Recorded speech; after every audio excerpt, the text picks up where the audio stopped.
Good afternoon, everyone. Good afternoon, ma'am. Good afternoon ma'am. Good afternoon. क्यों इतनी strength कम है सभी लेक्चर में, मतलब DWM से लेके आज आज क्या है? श्रावण सोमवार।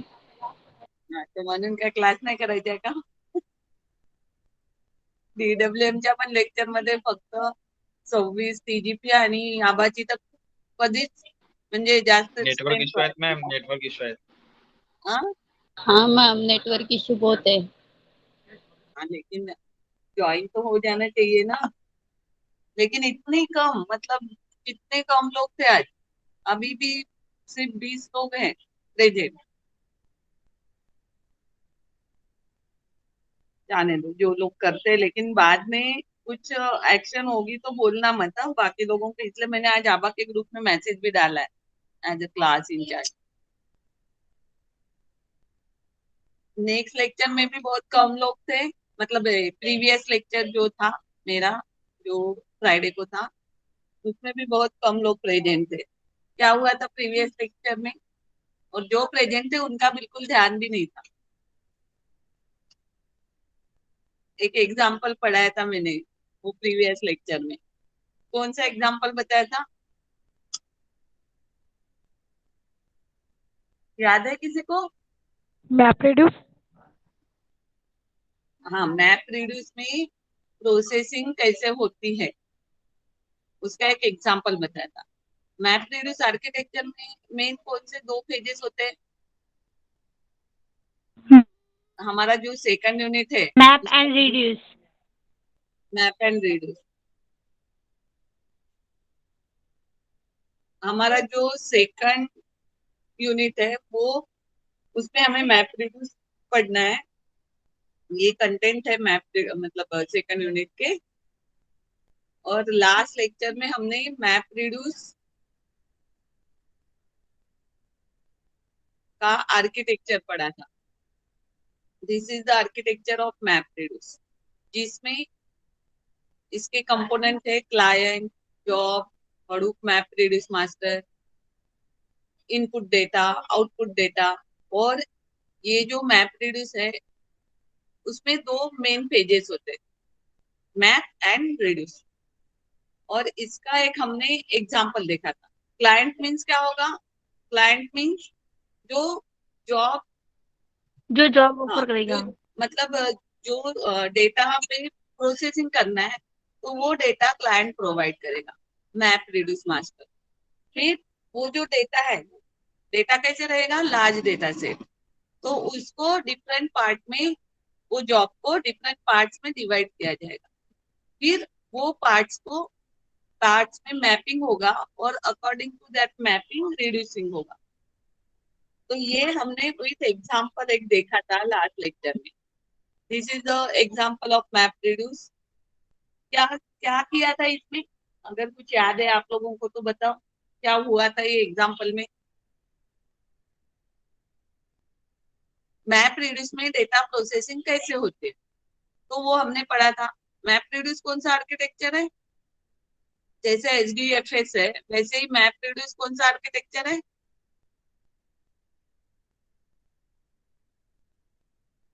HDFS कौन सा आर्किटेक्चर है? Master slave. Master slave. Map reduce भी मास्टर स्लेव आर्किटेक्चर, जिसमें जॉब ट्रैकर होते हैं और job producer, job tracker and task tracker, ये दो नोड होते हैं। तो जो जॉब ट्रैकर है वो मास्टर नोड का as a master node work करता है, और जो टास्क ट्रैकर है वो स्लेव्स होता है। और वो टास्क ट्रैकर जो है हर एक मशीन पे डिप्लॉयड किया जाता है। Job tracker and task tracker. तो job tracker work as the master and task tracker work as a slave. अभी ये जो एग्जाम्पल है इसमें एक इनपुट लिया है क्लाइंट से, इनपुट लेके उसको, वो जो जॉब होगा उसको क्या किया है सेकंड फेज में, जो जॉब है, डिवाइड। हाँ, यूज डेटा सेट जो रहेगा उसको डिफरेंट पार्ट में डिवाइड किया जाएगा, छोटे छोटे पार्ट। फिर उसको बोलते हैं स्प्लिट करना। मतलब अगर हम डिवाइड कर रहे हैं तो वो होता है स्प्लिटिंग। तो सेकंड जो कॉलम है, मतलब फर्स्ट में इनपुट, सेकंड में input splits. Input splits mean जो भी इनपुट है उसको छोटे छोटे पार्ट में डिवाइड डिवाइड करना, करना। फ्रेगमेंट। नेक्स्ट है मैपिंग। जो भी मैपिंग। इनपुट स्प्लिट्स है उससे हमने मैपिंग की है। अभी मैपिंग कैसे की कि वो जो वर्ड है, अभी यहाँ पे इनपुट में आपको सेंटेंस दिख रहे हैं, मतलब कुछ लिखा है। यहाँ पे 3 सेंटेंस दिख रहे हैं आपको, welcome to Hadoop, class Hadoop is good, Hadoop is bad, ऐसे कुछ लिखा है। This is the input. अभी ये इनपुट को स्प्लिट किया। अभी ये स्प्लिट भी जो है, स्प्लिट कैसे करना, उसको इक्वली स्प्लिट करना है। मतलब कितने वर्ड्स या कितना डेटा एक एक स्प्लिट में आएगा। तो यहाँ पे जो हमने जो इनपुट है उसको जो स्प्लिट किया, उसमें हर एक स्प्लिट में 3 वर्ड्स आ रहे हैं। मतलब पहले हम क्या करेंगे, 3 वर्ड्स को स्प्लिट करेंगे और लास्ट में जो बचता है वो दूसरे स्प्लिट में चला जाएगा, लास्ट वाले। वैसे ही यहाँ पे हमने इनपुट को स्प्लिट किया 3 वर्ड्स में। तो फर्स्ट स्प्लिट में कौन से 3 वर्ड्स है? Welcome to Hadoop. Welcome to Hadoop. Second split में कौन से वर्ड आए? Class Hadoop. नेक्स्ट 3 वर्ड्स आएंगे, क्लास हडूप इज। उसके नेक्स्ट जो स्प्लिट है उसमें गुड, हडूप इज, ये 3 वर्ड्स आ गए। और लास्ट क्या बचा अभी इसमें? Last 3 bad. वर्ड्स बचे क्या? नहीं, ओनली वन वन वर्ड बचा है, बैड। तो वो जो बैड। है वो नेक्स्ट स्प्लिट में आ गया। ऐसे टोटल जो हमारा इनपुट है उससे हमारे 4 स्प्लिट बने। अगर मैं इसको 2 वर्ड में डिवाइड करती तो क्या होता? उसका आउटपुट जो है अलग आता। यहाँ यस पे मैम। यहाँ पे जो भी हम स्प्लिट करेंगे वो उसका एक साइज फिक्स करके स्प्लिट होगा। यहाँ पे हमने 3 इसमें किया है, अगर 2 इसमें करते तो कितने स्प्लिट बनेंगे और क्या क्या आएगा? वेलकम टू फर्स्ट इसमें आएगा Hadoop class. Next Hadoop is good, Hadoop and is bad. कितने बनेंगे? कितने स्प्लिट बनेंगे? 5। 5। 5 5 बनेंगे। लास्ट वाले में क्या आएगा? Is bad. Is bad. पहले में आएगा वेलकम टू, सेकंड में आएगा हडूप क्लास, थर्ड में आएगा हडूप, हडूप इज फोर्थ में आएगा good, Hadoop good Hadoop, and fifth में आएगा इज इज बैड। बैड। अगर 2 का स्प्लिट बनाते हैं, 2 वर्ड्स एक इसमें, तो ऐसे 5 स्प्लिट बनेंगे। फिर नेक्स्ट जो फेज है, नेक्स्ट जो स्टेज है, वो क्या होगी? मैपिंग। मैपिंग में ये जो वर्ड है हर एक स्प्लिट में वो कितने टाइम्स ऑकर हुए, उसका ऑकरेंस कितने बार हो रहा है, number of occurrence of each word. तो वेलकम कितनी बार ऑकर हुआ? 1। 1 1 टाइम। टाइम। इसलिए वेलकम के आगे हमने लिखा वेलकम कॉमा 1। 2 कितने टाइम्स ऑकर हुआ? 1 टाइम्स। 1 टाइम। हडूप कितने टाइम्स ऑकर हुआ? 3 1 टाइम। टाइम्स। नहीं नहीं, 3 टाइम्स तो बाद यस में यस। ऑकर हुआ। मतलब हर एक स्प्लिट में वो कितने टाइम्स ऑकर हुआ, तो वो उसका काउंट वहां पे लिखना है मैपिंग। मतलब पहले स्प्लिट में हडूप 1 टाइम ऑकर हुआ, सेकंड स्प्लिट में 1 टाइम ऑकर हुआ, और थर्ड स्प्लिट में 1 टाइम ऑकर हुआ। ऐसे टोटल 3 टाइम हुआ, लेकिन हर एक स्प्लिट में कितने टाइम्स ऑकर हुआ, तो वो हमें मैपिंग में लिखना है, उसका ऑकरेंस, ऑकरेंस नंबर। ओके, समझ में आई है? अभी नेक्स्ट जो यस है, yes. Yes ma'am. Next mean shuffling. अभी हमें शफलिंग करना है। शफलिंग करना मीन्स जैसे, एक इनपुट कितने टाइम्स शो करूँगा? हाँ, तो उनको एक जगह पे लेके आना। मतलब एक वर्ड जो है वेलकम, वो कितने टाइम्स ऑकर हुआ, तो वो आएगा एक जगह पे। अभी वेलकम कॉमा 1 वो कितने टाइम्स ऑकर हुआ पूरे मैपिंग में? 1 टाइम। Only 1 time. इसलिए यहाँ पे लास्ट बॉक्स देखो जिसमें वेलकम कॉमा 1 वो अकेला है। 2 कॉमा 1 कितने टाइम्स ऑकर हुआ पूरे इसमें, पूरे मैपिंग? बॉक्स में 1 टाइम, इसलिए 2,1 वेलकम के ऊपर वाले बॉक्स में देखना 1 टाइम आकर हुआ। हड़ूप 1 कितने टाइम्स ऑकर हुआ 3 पूरे times. इसमें? Times. पहले बॉक्स में ऑकर हुआ है, सेकंड बॉक्स में भी ऑकर हुआ और थर्ड बॉक्स में। इसलिए यहाँ पे जो हमने बॉक्स बनाया उसमें हड़ूप 3 3 times. टाइम्स ऑकर हुआ है, इसलिए उसको हमने 3 टाइम्स लिखा। ऐसे ही हर एक वर्ड कितने टाइम्स ऑकर हुए सभी मैपिंग प्रोसेस में, तो वो हम उसके लिए ये शफलिंग करेंगे।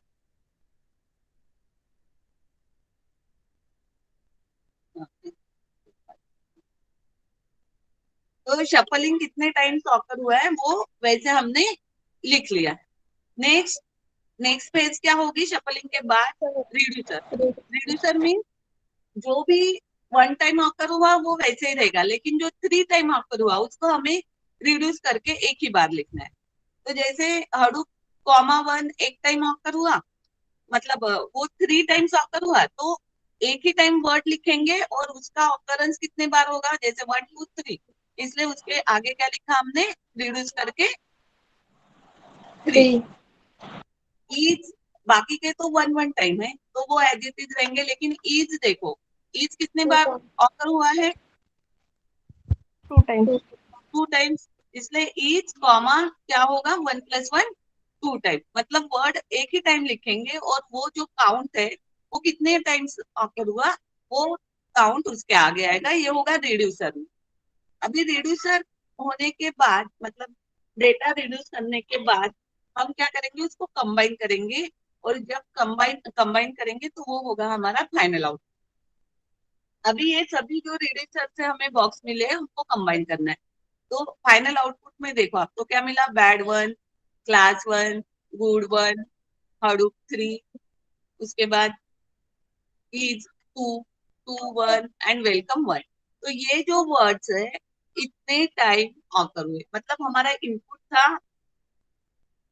पूरा एक पैराग्राफ जैसे, उससे हमें हर एक वर्ड वो पैराग्राफ में कितने टाइम्स ऑकर हुए वो प्रोसेसिंग करना है, तो वो हमें फाइनल आउटपुट में मिल जाएगी यूजिंग ऑल दीज पेजेस। तो मैप रिड्यूस में मेन 2 पेजेस होते हैं, मैपिंग, मैप एंड रिड्यूस। ये मेन 2 पेजेस होते हैं, मैप करना एंड उसको रिड्यूस करना। तो this is the example of map reduce for how to process the data. समझ में है ये आपको? Yes, ma'am. स्प्लिट जो करना है वो आप डिसाइड कर सकते हो कितने, मतलब एक इसमें कितना डेटा आएगा। यहाँ पे हमने 3 ऐसे दिया है, 3 वर्ड 4 जो का है। भी ले सकते हैं क्या? हाँ, 4 का भी कर सकते हैं, वो स्प्लिटिंग में हमें डिसाइड करना है कि कितना डेटा एक मिनट, जैसे 4 का किया तो कितने स्प्लिट होंगे, वेलकम टू हडूप क्लास एक में आएगा, Hadoop is, Hadoop is good, Hadoop and is bad. हाँ 3 मतलब times. 3 होंगे। फिर मैपिंग में सेम प्रोसीजर होगी, मतलब वो वर्ड हर एक वर्ड कितने टाइम आया, ऐसे ही बाकी का जो है वो सेम ही होगा, सिर्फ स्प्लिट में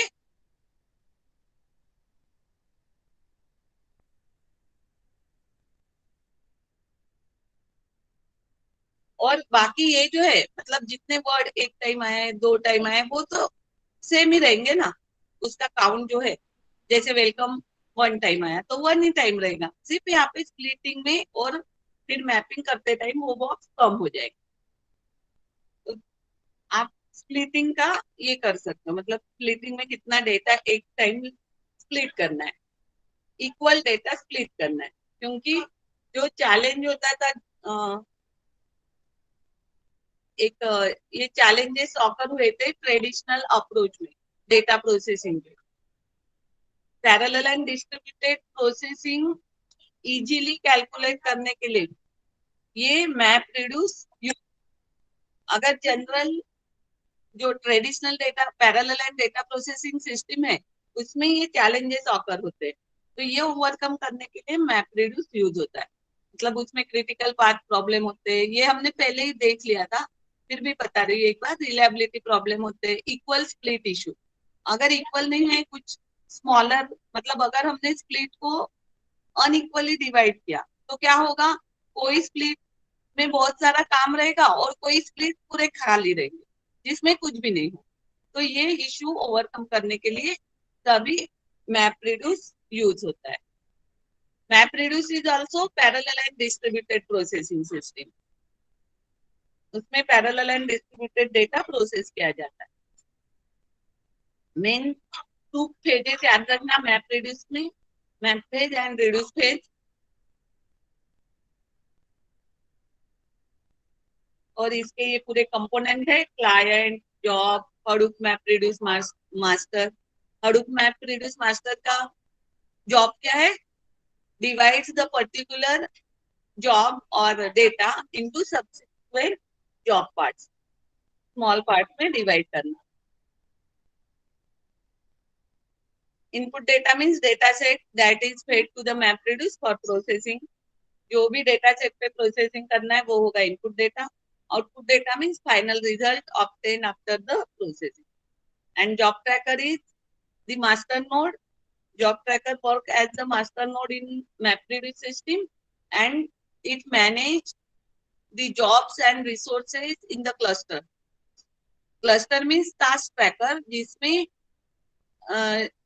डिफरेंट नोड्स होते हैं और वो डिफरेंट डिफरेंट मशीन पे डिप्लॉयड किए जाते हैं। The task tracker tries to schedule each map as close to the actual data being processed on the task tracker, which is running on the same data node as the underlying job. And task tracker are the slaves node. आपको याद रखना है MapReduce में job tracker work as the master node and task tracker works as the which node? Slaves node. Slaves node. क्योंकि MapReduce जो है that is the master slave architecture. This is the example अभी देखा था हमने, वो example में कैसे हो रहा है, मतलब पूरा इनपुट स्प्लिट्स कैसे हो रहा है, उसके बाद मैपिंग कैसे हो रही है, ये जो अभी मैंने बताया वही थियरी में लिखा है सेंटेंस। रिड्यूसिंग कैसे कर रहे हैं, फिर this is the output. Bad occur one time, class occur one time, good word occur one times, Hadoop word occur 3 times, is word occur 2 times, to word occur 1 times, and welcome word occur 1 times. One So times. that is the output of the given input after processing. Next है HDFS and map reduce architecture. इसमें जो multi node cluster जो है जिसमें HDFS and map reduce एक इसमें रहते हैं। What is the full form of HDFS? Hadoop distributed file system. हाँ, ये हमने फर्स्ट यूनिट में भी पढ़ा है और ये सभी जगह पे आपको HDFS, MapReduce ऐसे आ जाएगी, ये वर्ड सभी इसमें आएंगे। तो both HDFS and MapReduce are the master and slave components have been included where name node and data node. HDFS में कौन से नोड्स रहते हैं? Name node, data node. Name node, data node, ये HDFS में रहते हैं। अगर आपको HDFS का आर्किटेक्चर याद आ रहा होगा तो कहाँ पे पढ़ा था HDFS का आर्किटेक्चर? फर्स्ट यूनिट में। फर्स्ट यूनिट में। वो भी HDFS is also master slave architecture, जिसमें मास्टर नोड कौन से होते हैं, स्लेव नोड कौन से होते हैं? Name node. Name node, name node master node है और वो डेटा नोड जो है वो स्लेव नोड है। हाँ, data node, nodes mean slave node होते हैं और वो मतलब क्लस्टर में रहते हैं। क्लस्टर मीन्स बहुत सारे नोड्स रहेंगे, डेटा नोड्स एक क्लस्टर में 2, 3 कितने भी ग्रुप ऑफ नोड्स होंगे, उसको बोलते हैं क्लस्टर।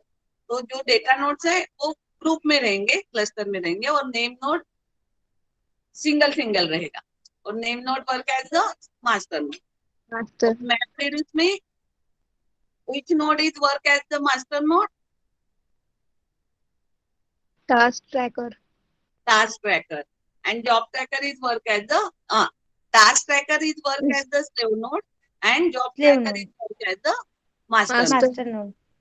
तो ये जो है Hadoop एंड MapReduce वो दोनों मल्टी नोड क्लस्टर में कंबाइन किए जाते हैं। मतलब नीचे वाली लेयर जो है वो होती है HDFS लेयर एंड ऊपर वाली जो लेयर होती है वो होती है MapReduce लेयर। तो मैप रिड्यूस लेयर में यहाँ पे देखना आपको दिख रहे job tracker and task tracker, और एचडीएफएस में दिख रहे कौन से node, data node and name node. Slave में डेटा नोड रहेगा एचडीएफएस लेयर में, और मैप रिड्यूस में टास्क ट्रैकर रहेगा एज अ स्लेव, और मास्टर में job tracker and task tracker. ये मल्टी नोड क्लस्टर है, इसमें ये दोनों नोड एक साथ दिखाई दे, मतलब कंबाइन किए गए हैं, क्लस्टर है इसमें। और सिंगल सिंगल इसमें एक ही रहेगा, मतलब जॉब ट्रैकर अलग रहेगा, टास्क ट्रैकर अलग रहेगा। वैसे ही एचडीएफएस में भी नेम नोड रहेगा, और डेटा नोड से नेम नोड नोड से डेटा नोड की तरफ डेटा जाएगा, क्योंकि वो सर्वर नोड है। Both HDFS and MapReduce master and slave components have been included, where name node and data node are from HDFS and job tracker and task tracker are from the MapReduce paradigm. Both paradigms consisting of master and slave candidates have their own specific responsibility to handle MapReduce and HDFS operations. In the next plot, there is a plot with two sections. The preceding one is the map reduce, ये यहाँ पे देखना map reduce layer, and the following one is the HDFS layer. So this is the HDFS and map reduce architecture. Next Hadoop map reduce, इसमें 4 main component होते हैं. Following are the components of the Hadoop that are responsible for performing analytics over big data. Analytics big data पे analytics करना है, perform करना है, तो ये जो मेन 4 कंपोनेंट है हडूप मैपरेडिस के, वो यूजफुल होते हैं, परफॉर्म करते हैं. Client, job tracker, task tracker and HDFS. these are the main these are the component of the Hadoop MapReduce architecture. Client means client initializes the job. Client initializes the job. Client का work क्या है? Initialization of the job. Job tracker क्या करता है? Job tracker monitors the job. जो भी job है उसको मॉनिटरिंग, उनका मॉनिटर करना. Task tracker means execution of the job is perform by the task tracker. Task tracker execute करता है. और एचडीएफएस क्या करता है? Store the input and output data. हाँ, एचडीएफएस में जो भी इनपुट एंड आउटपुट डेटा है वो स्टोर होता है. Hadoop डिस्ट्रीब्यूटेड फाइल सिस्टम, एचडीएफएस का फुल फॉर्म याद रखो. तो these are the 4 main components of the Hadoop MapReduce, जिसमें एचडीएफएस भी रहे. The 4 main stages of the Hadoop MapReduce data processing are as follows. मतलब डेटा प्रोसेसिंग करने के लिए Hadoop MapReduce में 4 मेन स्टेजेस फॉलो किए जाते हैं. फर्स्ट है the loading of the data into HDFS. Second है execution of the map phase. Third है शफलिंग एंड सॉर्टिंग. फोर्थ है execution of the reduce phase. These are the 4 main steps या stages that can be used for data processing in the MapReduce, Hadoop MapReduce.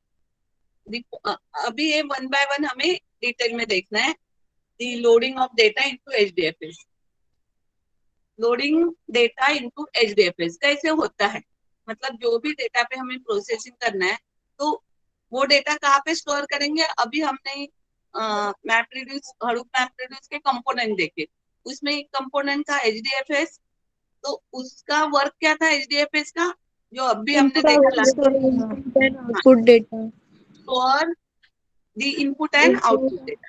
तो जो भी data पे हमें processing करना है, वो डेटा कहाँ पे लोड करना है हमें? पहले HDFS.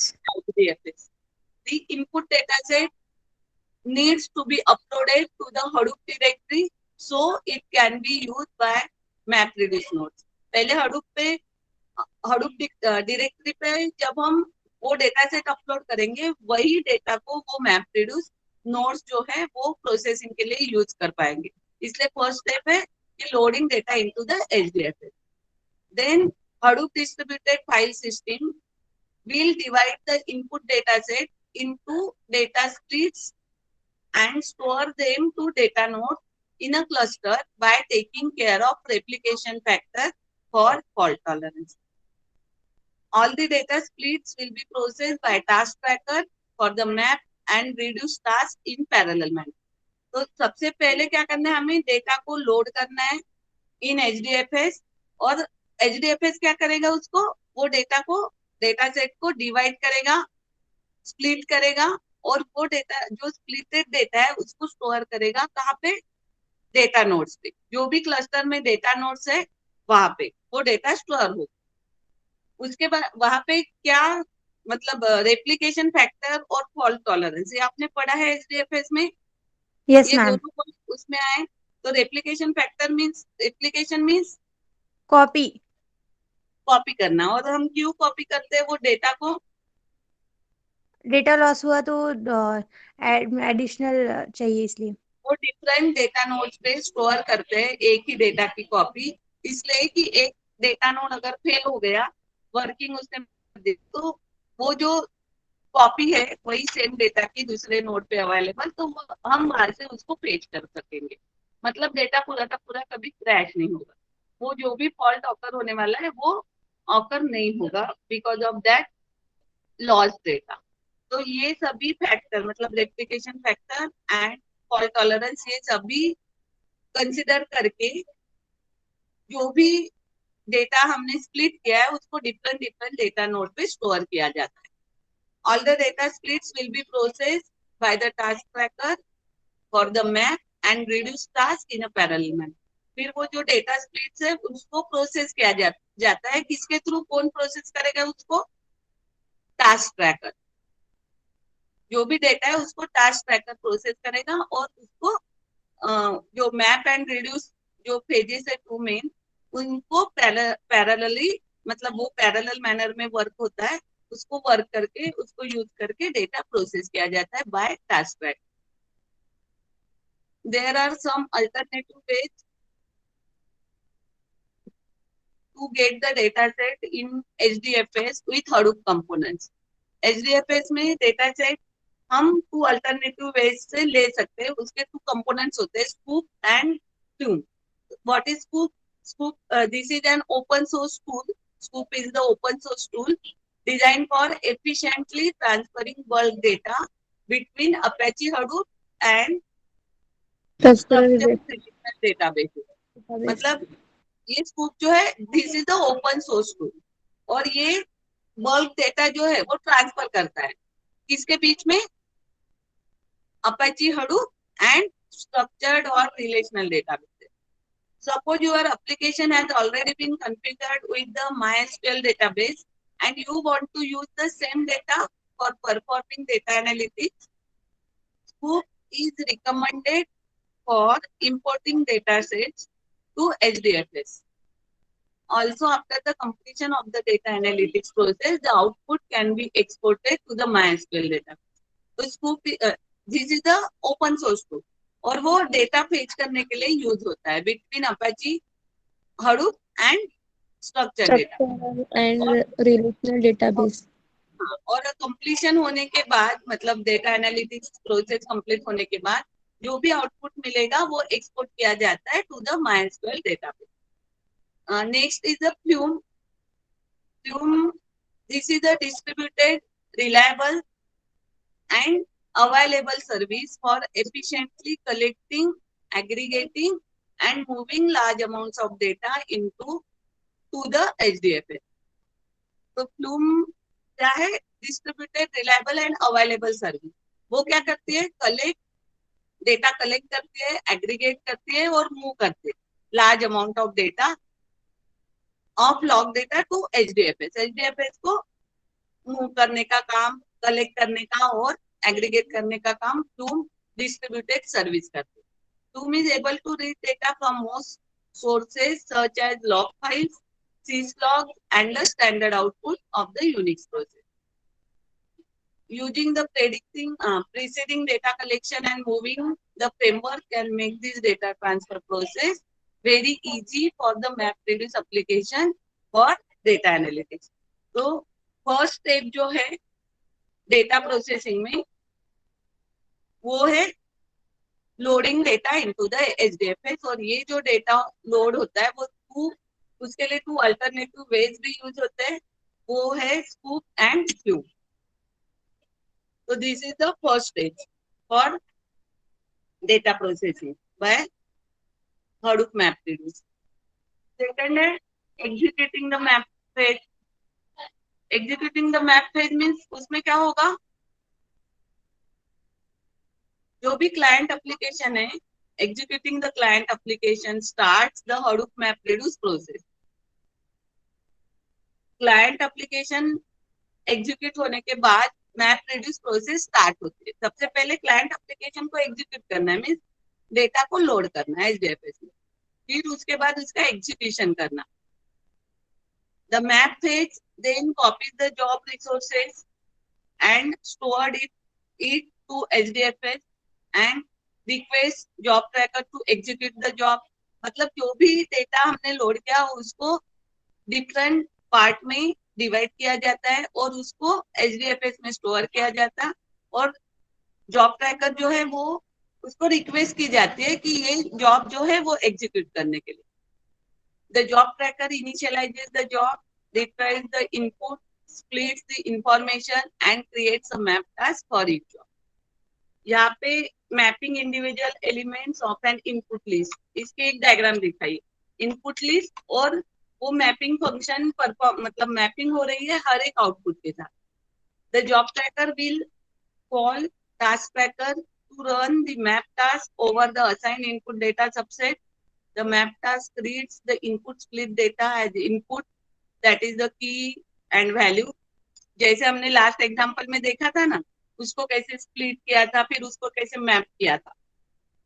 मैप कैसे किया था, वो की थी, मतलब की मीन्स वो वर्ड, और वो कितने टाइम ऑकर हुआ उसकी वैल्यू. तो वैसे ही यहाँ पे split data as input key value pairs provided to the mapper method which then produce intermediate key and value pairs. There will be at least one output for each input, that is key value pair. मतलब हर एक input के लिए at least one output होगा ही होगा वहां पे. The list of key value pairs is generated such that the key attribute will be repeated many times.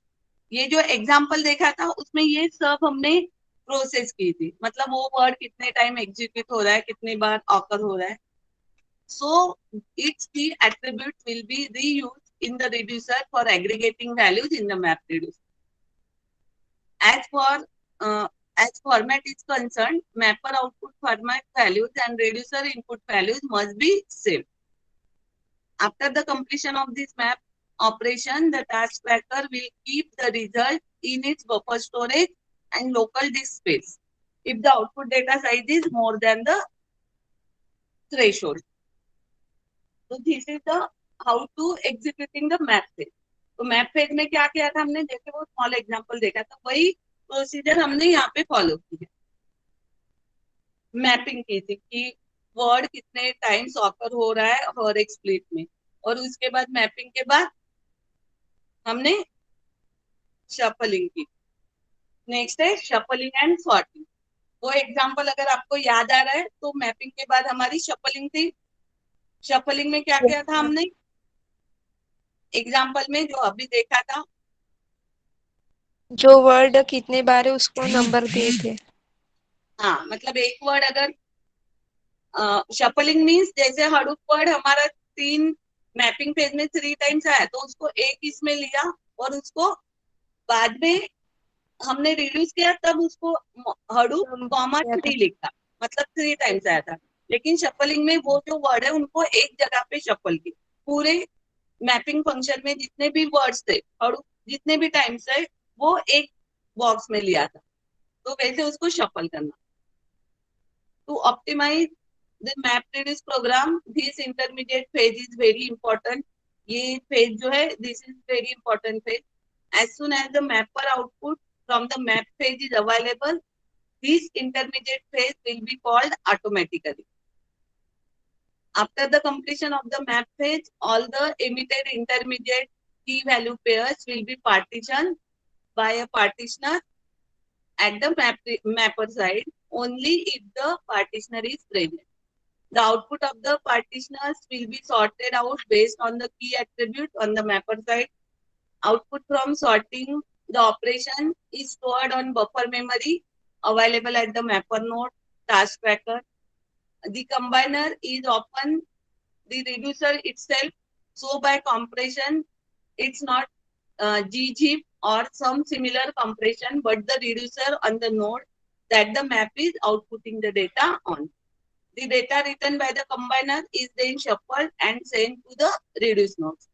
जो भी डेटा कंबाइनर से रिटर्न होता है उसको हम शफल करते हैं और उसको रिड्यूस नोड को सेंड करते हैं. जैसे वहीं पे वहां पे हमने वो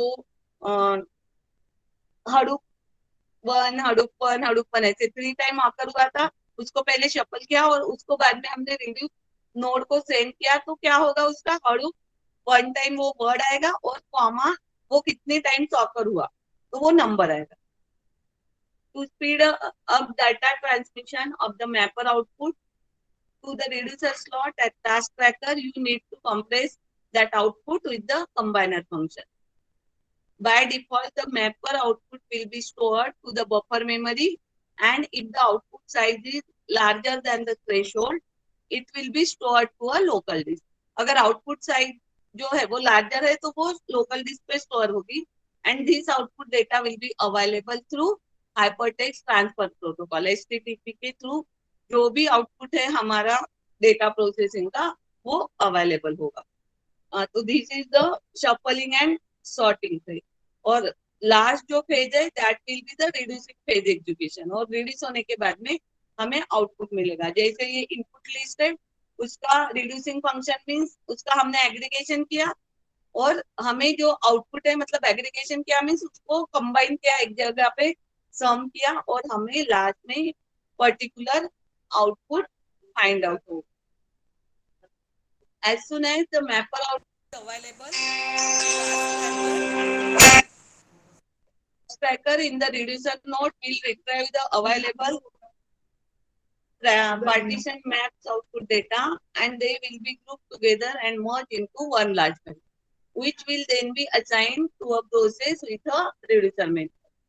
Finally, this will be sorted out before data is provided to the reducer method, and the reducer method receives a list of input values from an input key or list value and aggregate them based on the custom logic and produces the output that is key value pairs. जो हमें output मिला था वो जैसे Eid word जो है वो कितने टाइम ऑकर हुआ था 2 times. 2 टाइम. तो हमारे आउटपुट में सभी वर्ड मतलब Hadoop comma 3 is comma 2 bad comma 1 ऐसे हमें आउटपुट मिला था. तो की एंड वैल्यू के पेयर में that is the produces the output in key value pair. उसको बोलते हैं की एंड वैल्यू. तो this is the last phase that is the reducing phase execution. And limitations of MapReduce are some of the limitations of MapReduce. The MapReduce framework is notoriously difficult to leverage for transformational logic that is not as simple. For example, real-time streaming, graph processing, and message passing. Next, data querying is inefficient over distributed unindexed data than in a database created with indexed data. However, if the index over the data is generated, it needs to be maintained when the data is removed or added. We can't parallelize the reduce task to the map task to reduce the overall processing time because reduce tasks do not start until the output of the map reduce. A map task is available to it. The reducer's input is fully dependent on the mapper's output. Also, we can't control the sequence of the execution of the map and reduce task, but sometimes based on the application logic, we can definitely configure a slow start for the reduce task and the instances when the data collection starts as soon as the map task completes. And long-running reduce tasks can be completed because of their poor resource utilization, either if the reduce task is taking too much time to complete and fails or if their are no other reduced slots available for rescheduling. This can be solved with YARN. This limitation जो है वो हम YARN से solve कर सकते हैं. तो these are the limitations of the MapReduce. तो यहाँ पे MapReduce हम नेक्स्ट लेक्चर में हडूप मैप्रेडिस फंडामेंटल्स पढ़ेंगे. मतलब नेक्स्ट टॉपिक जो है वो हडूप मैप्रेडिस फंडामेंटल्स, ये हम नेक्स्ट लेक्चर में पढ़ेंगे. Okay.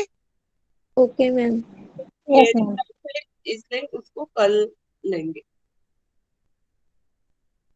So this is all about the MapReduce architecture and MapReduce data processing कैसे होता है, कौन से 4 पेजेस यूज होते हैं और वो डेटा प्रोसेसिंग कैसे होता है, उसका हमने ऑलरेडी एक एग्जांपल लिया है, मतलब कैसे होता है वो.